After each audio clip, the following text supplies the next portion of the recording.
Hello बच्चों, welcome to my channel in वरदान।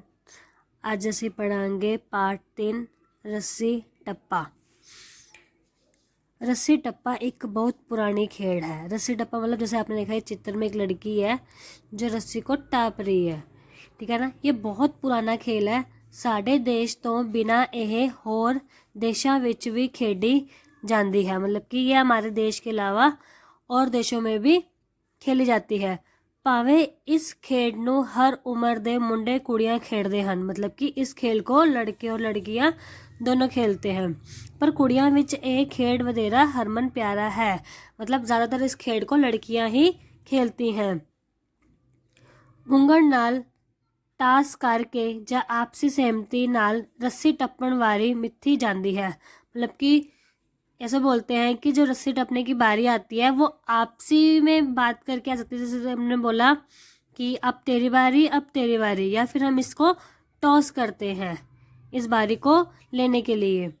इस खेड ਲਈ एक लंबी ते मजबूत रस्सी की ज़रूरत होती है, मतलब कि इस खेल को खेलने के लिए एक मोटी और एक लंबी रस्सी की ज़रूरत होती है। आम तौर ते वारी सिर्फ एक कुड़ी ही रस्सी टपदी है, मतलब कि जब देखा जाए तो एक टाइम में एक ही लड़की रस्सी को टापती है। पर कई बारी कुड़ियां जोटियां विच बना लेंदियां हन। जोटे मतलब दो दो लड़कियों के पेयर्स बना देने, दो दो लड़कियों के ग्रुप बना लेने। रस्सी टप्पण वाली कुड़ी दे उदों तक टप्पे गिने जाते हैं, मतलब कि ये लड़की जितनी बार रस्सी को अपने सिर के ऊपर से लेकर आएगी वो उसको काउंट करते हैं।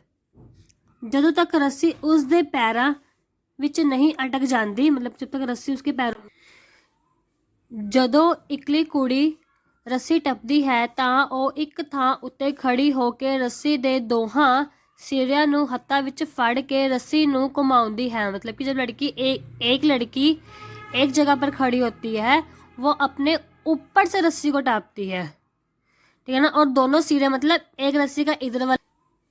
ਜਦੋਂ ਇਕਲੀ ਕੁੜੀ रस्सी टपदी है तो वह एक थां उत्ते खड़ी होकर रस्सी दे दोहां सिरियां नूं हत्थां विच फड़ के रस्सी नूं घुमाउंदी है, मतलब कि जब एक लड़की एक जगह पर खड़ी होती है वो अपने ऊपर से रस्सी को टापती है, ठीक है ना। और दोनों सिरे मतलब एक रस्सी का इधर वाला कोना और एक रस्सी का इधर वाला कोना, जो रस्सी का कोना होता है ये अपने ऊपर से ऐसे करके ऊपर से फेरती है। ਅਤੇ ਦੋਹਾਂ ਪੈਰਾਂ ਹੇਠੋਂ ਇੱਕੋ ਵਾਰੀ लंघा के रस्सी ਨੂੰ टपदी है। हेठा थल्लो मतलब अपने पैरों के नीचे से, जब जिस सिर के ऊपर से रस्सी जा रही है तो जब ये नीचे को आएगी इसके पैर ऊपर को उठेंगे और ये रस्सी इसके पैर के नीचे से जाएगी। ਜਦੋਂ तक रस्सी उसके पैरों विच नहीं अड़दी मतलब उसके पैरों में जब तक वो रस्सी नहीं फंसती उदों तक वह रस्सी टपदी रहिंदी है, या फिर थक जाण कारण भी वह रस्सी टपना बंद कर सकती है। जब तक रस्सी उसके पैरों में नहीं फंसती या फिर जब तक वो खुद नहीं थक जाती तब तक वह रस्सी टापती रहती है। ਜਦੋਂ ਕੁੜੀਆਂ ਇੱਕ ਤੋਂ ਵੱਧ ਹੋਣ ਤਾਂ ਇੱਕ ਜੋਟੀ ਦੀਆਂ ਦੋ ਕੁੜੀਆਂ ਰੱਸੀ ਦੇ ਦੋਹਾਂ ਸਿਰਿਆਂ ਨੂੰ ਆਪਣੇ ਆਪਣੇ ਹੱਥਾਂ ਵਿੱਚ घुट के फाड़ लेंदियां हैं, मतलब कि जब एक से ज़्यादा लड़कियां होती हैं तो लड़कियां रस्सियों को पकड़ लेती हैं एक कोने से और दूसरे कोने से दूसरी लड़की पकड़ती है, ठीक है ना। इस घूमती हुई रस्सी अंदर एक कुड़ियां भी टप सकती हैं, मतलब कि जब वो दोनों एक रस्सी को यहाँ से एक रस्सी को यहाँ से पकड़ती हैं वो लड़कियों के ऊपर से ऐसे को पलटती हैं और एक से ज़्यादा लड़कियां उसको टापती रहती हैं। अते इसे खुले थां ते खड़ के रस्सी नूं घुमाउंदियां हन, मतलब एक खुली जगह पर था, मतलब खुली जगह पर रस्सी को अपने उनकी लड़कियों के ऊपर से घुमाती है। इस घुमदी हुई रस्सी अंदर एक कुड़ी भी टप सकती है अते दो कुड़ियां भी टप सकती हैं, मतलब कि जब दो लड़कियां साइड में घुमा रही हैं तो इसके बीच में जितनी स्पेस है जितनी जगह है यहाँ पर एक लड़की या फिर एक दूसरी लड़की दोनों एक साथ इस रस्सी को टाप सकती है।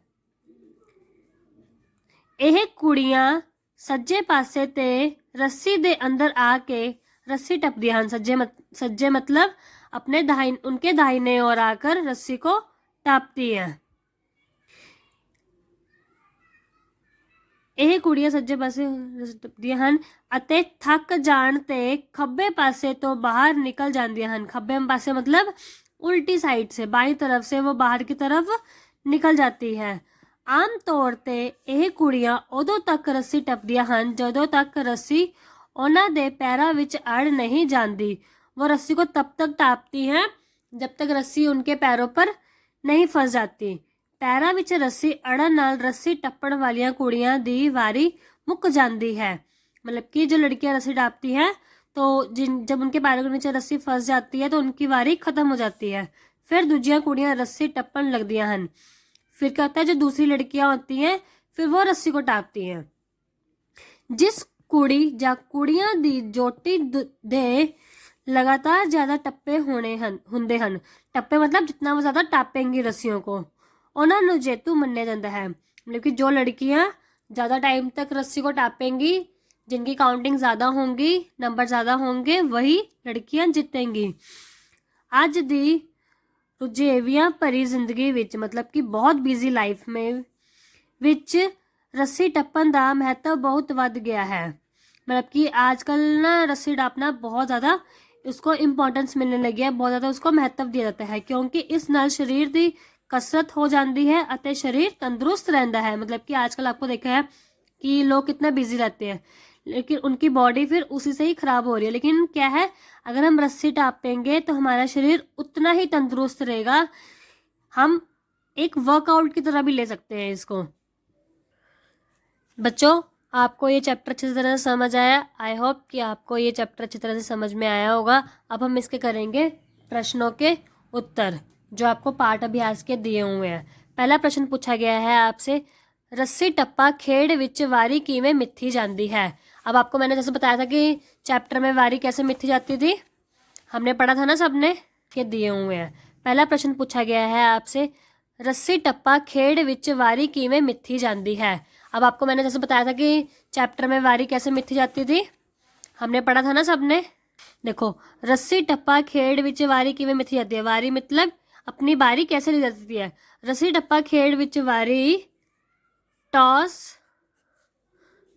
पा के जा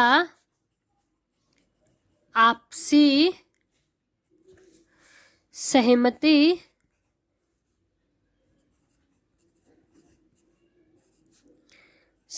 नाल वारी मिथी जाती है। मतलब आपसी सहमति, हमने बोला था ना कि आपको टॉस करके बताया जाता था या फिर आपसी, ये एक दूसरे से बात करते थे कि पहली तेरी बारी दूसरी मेरी बारी।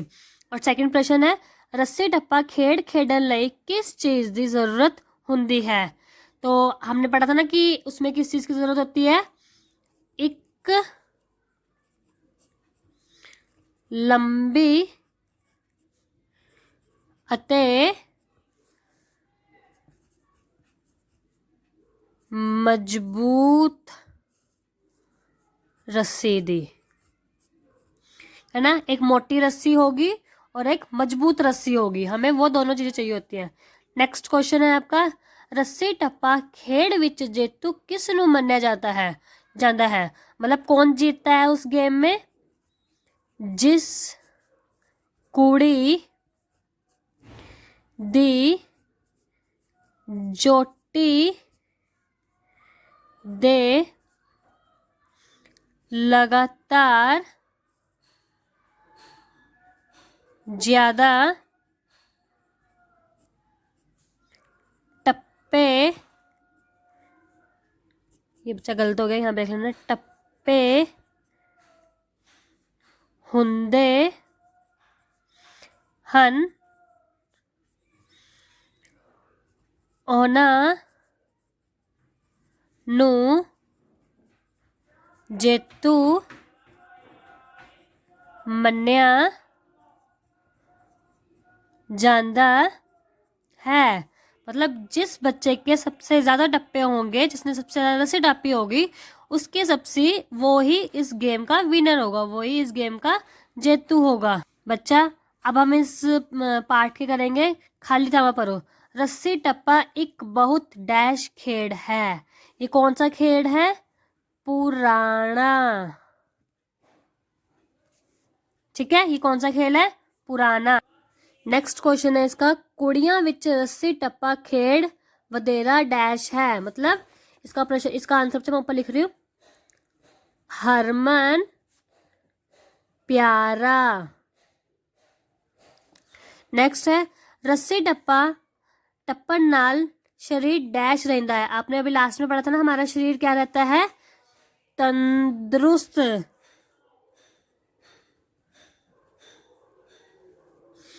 रस्सी टप्पन नाल शरीर तंदुरुस्त रहता है। और सीधे करेंगे, इन्होंने देखो आपको ना इसमें पंजाबी में दे रखे हैं, आपने इसी को ही हिंदी में लिखना है। पहला वर्ड है लड़कियां, तो लड़कियां हम हिंदी में लिखेंगे लड़कियां। दूसरा क्या वर्ड है, उमर, उमर मतलब हमारी आयु। दोहा, दोहा मतलब दोनों। अंदर, अंदर मतलब अंदर आना, मतलब भीतर, भीतरी। खब्बे, खब्बे मतलब बाएं। सज्जे, सज्जे मतलब दाएं। इसको हम बाहिने और दाहिने भी बोलते हैं, लिख देती हूँ मैं आपके लिए, बाहिने दाहिने। आप इन दोनों में से कोई भी एक वर्ड लिख सकते हैं इन दोनों के लिए। थैंक यू सो मच बच्चा, आपने मेरी वीडियो देखी। प्लीज़ इसको लाइक, सब्सक्राइब और एक प्यारा सा कमेंट करना मत भूलिए। Thank you.